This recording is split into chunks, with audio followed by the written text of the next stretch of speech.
Hi, my name is Unfiltered Johnson, and I have vitiligo.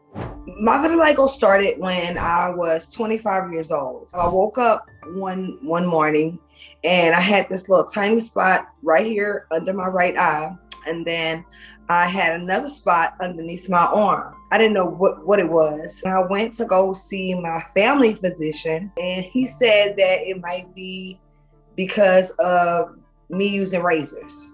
So not to use razors anymore and to switch over to Nair. And he was like, for like skin questions like that, I'm gonna have to refer you to a dermatologist. We end up getting transfers. So I end up finding a dermatologist. By that time, it had progressed a whole lot more. So it took me about like 6 to 7 months to actually get into a dermatologist's office. But once I got in there, I asked all the questions. I'm like, do I have skin cancer? What is going on with my skin?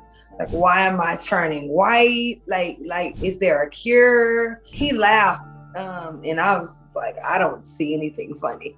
But he laughed. He was like, no, you don't have skin cancer. You actually have a skin condition called vitiligo. And then I was like, what is that? And then he pulled it up on a computer, like the images of different people with it.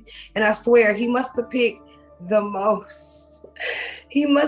most worst cases of vitiligo that he could possibly find, which scared the crap out of me because I'm like, oh my God. As a kid, a teenager, I was bullied. So I just, as an adult, you know what I'm saying? Like, I don't want to be teased again. You know what I'm saying?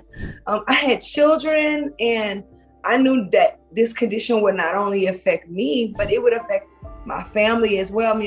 They got to be with me in stores. There's me going to visit my children's school.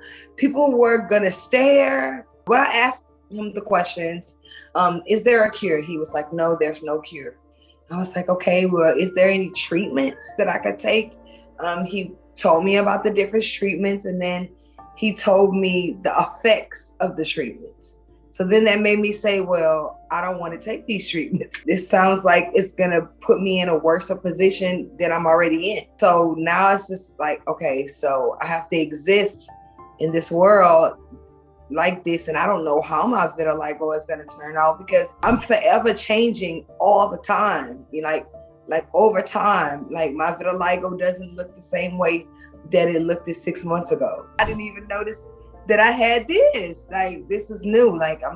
So my body transitions like all the time. The melanin in my skin is just removed from my body. I wasn't wearing makeup previously, and so I now had to learn how to apply makeup, like how to apply foundation, like the whole contouring and all that. I had to learn how to do all of that because I didn't know how to do any of that. Because even though I hid my vitiligo in my face with makeup, I couldn't hide my hands and other parts of my body. I mean, I couldn't put, it was just only so much makeup that I could apply. Now I'm having to learn new things. I'm having to make sure that when I go outside, I have sunscreen to protect my skin. It disrupted my life in so many different ways. Even with my marriage, I ended up getting a divorce. Once my vitiligo started to progress this way, my ex-husband and I, we started to have so many problems in our relationship. And I really think that it had a lot to do with the way I looked. I thought maybe he was embarrassed of that. I became a little shy. I didn't want to be around other people. I didn't want to be in a crowd of people. And so it kind of altered my personality a little bit. Once I got vitiligo, it was a whole different new ball game. Then I had everybody having something to say, people staring, whispering, and when I was around on social media, they're cruel. It's like they say the rude stuff, right? And then they say, oh, once I tell them, what you talking about? And then they be like, oh, I'm so sorry. You're not sorry. I was always constantly like judging my own self and saying, I can do this better. Maybe I can wear this color, or maybe let me try a different foundation color, or let me try to get my makeup to perfection as much as I can. I was just so hard on myself, you know, just trying to find the beauty within me. You know what I'm saying? Just trying to find the beauty within myself, because I was getting beat up so much because of my skin condition. Not physically, but just emotionally. You know what I'm saying? It was just having a toll on me, and it got to a place where I didn't want to live anymore. And I tried to commit suicide, like, because I didn't want my children to have to deal with that at their schools. I was involved like in the PTA and everything like that. And I was just so excited to be a mom and to just be involved in school with my children, making sure that they had the best education, just making sure that everything that I could do as a mom to help them. So I was like closer to their teachers and stuff like that.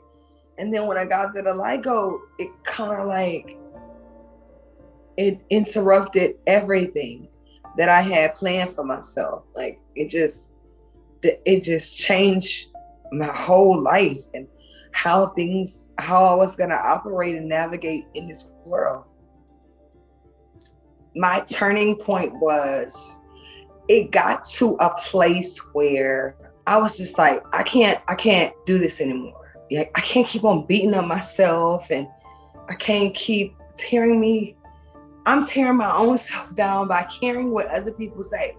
And it was just like, it was really my mom, you know, she encouraged me to. I remember one day I had a bad day at work, and I came back home and I was crying on her lap. I went to go visit her. She was like, baby, I know this is hard, you know, living with this condition and not knowing, like, you can't cure it. And I know it's hard. She was like, but with or without this condition, you're a beautiful woman. You know, you're beautiful. And so we got to get you to that place that you were before, you know, the condition happened. And she was just like, baby, nobody has a right to tell you how you should feel about yourself. I mean, she was like, that's up to you. That's your mindset. That's something that you have to feel about yourself. They don't have the right to tell you how to feel about yourself. I woke up the next morning, and I, after the conversation I had with my mom, and I took all my makeup and I threw it away in the trash can. Like, I was just so exhausted. With a simple change of my mindset, everything had begin to transform into something so beautiful for me, you know? So I made an Instagram. Once I learned about the condition, and it was like 1% to 2% of the world's population has vitiligo. So I was like, okay, so there's a lot more people that have the condition just like me. I want to be able to share my experiences and the things that I use, and to be able to become this person, I want to be able to share that with other people. So I created this girl. It was called the Vitiligo Goddess. So that's my name on TikTok and on my social media. She is like sassy. She don't take no mess. She is that girl. You can't tell her nothing, because she is the definition of what a bad is, you know? And then one day, a company reached out to me, and they was like, we like your pictures, and it seems like you have a story to tell, and we would love to tell your story. And so I was like, okay, girl, look at me. I was like so excited. Like, that was my first like publication, which turned into them writing a piece on me and going all over the world, like in other countries. I feel like I've inspired so many people to love the skin that they're in. I'm like always trying to find people who aren't as confident within themselves.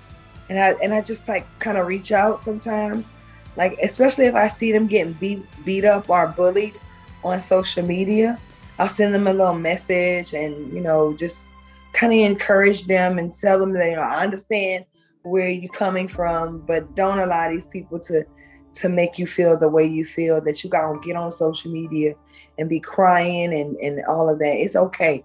I chose to share my story today in hopes that I would inspire others who feel and look like me. I want to be an inspiration to other people.